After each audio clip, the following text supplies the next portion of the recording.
Career will किसी भी चीज के ऊपर जब भी वीडियो बनाऊंगा तो तभी बनाऊंगा जब मेरे पास सारी इंफॉर्मेशन पुख्ता रूप से आ जाए। क्योंकि मैं किसी भी रूप में व्यूज के लिए अपने बच्चों के साथ इस तरह की वीडियो नहीं बनाऊंगा। अभी जो चीज चल रही है मैं उस पर चर्चा करता हूँ मेरे बच्चे।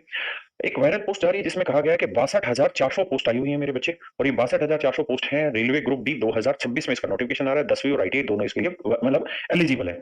और ये वो नोटिस है जो लगातार वायरल हो रहा है। इसी नोटिस को मैं ओपन करता हूँ। 31 जनवरी 2026 से रेलवे ग्रुप डी की वैकेंसी का नोटिफिकेशन आने लग रहा है। और मेरे प्यारे बच्चों 18 से 33 साल इसकी उम्र है। 62,460 वैकेंसी है। Various post in level 1 of 7 CPC P matrix इस पर।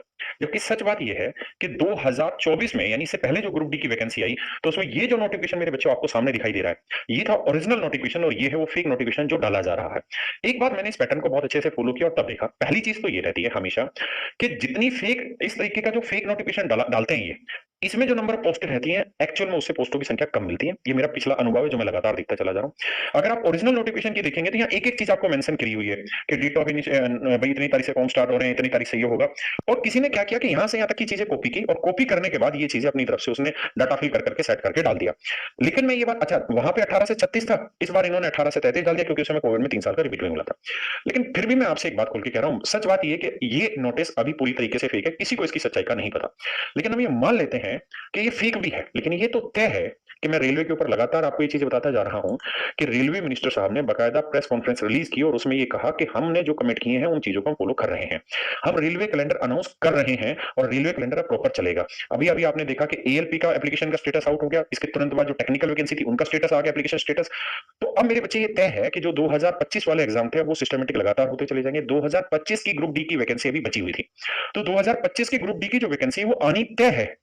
इसमें कोई दो राय नहीं। और वो दिसंबर में ही आनी तय है ये भी मैं जानता हूं क्योंकि 31 जनवरी 2026 में नहीं आएंगी ये दिसंबर 2025 में ही ये वैकेंसी आएंगी। उसके पीछे का एक बड़ा स्पेसिफिक कारण समझाता हूं कि जो एज रिकनिंग डेट है ना उसका मैटर बहुत बड़ा हो जाएगा और फिर से इस पे कार्रवाई चलती चली जाएगी क्योंकि ये 2025 का ही कैलेंडर है।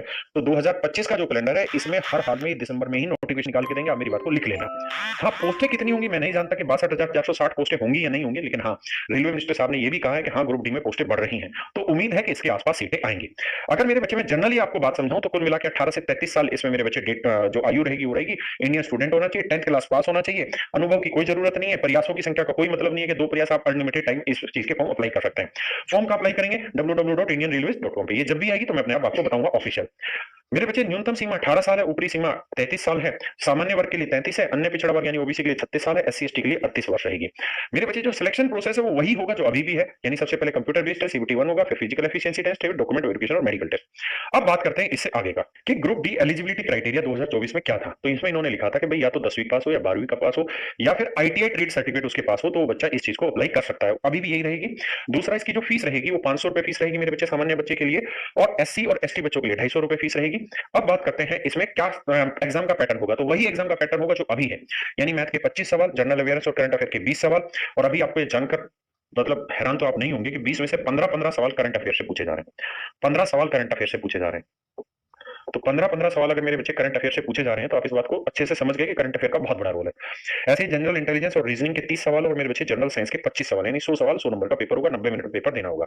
अगर मेरे बच्चे फिजिकल एफिशिएंसी टेस्ट की बात करें should be able to lift and carry 35 kilogram of weight for a distance of 100 metre in 2 minute in one chance without putting the weight down। यानी बिना वेट डाउन करे ये काम आपको करना है। वहीं मेरे बच्चे का रनिंग की बात करें तो हर एक बच्चे को 1 किलोमीटर यानी 1000 मीटर की रेस 4 मिनट 15 सेकंड में करनी होगी। एक ही चांस में करनी होगी। वहीं फीमेल के लिए बात करें तो 20 किलोग्राम वेट 100 मीटर तक पुल करना होगा मतलब लेकर जाना होगा। 2 मिनट में ये काम करना होगा। 1000 मीटर की रेस है 5 मिनट 40 सेकंड में पूरी करनी होगी और वन चांस में ये काम करना होगा। तो मेरे बच्चे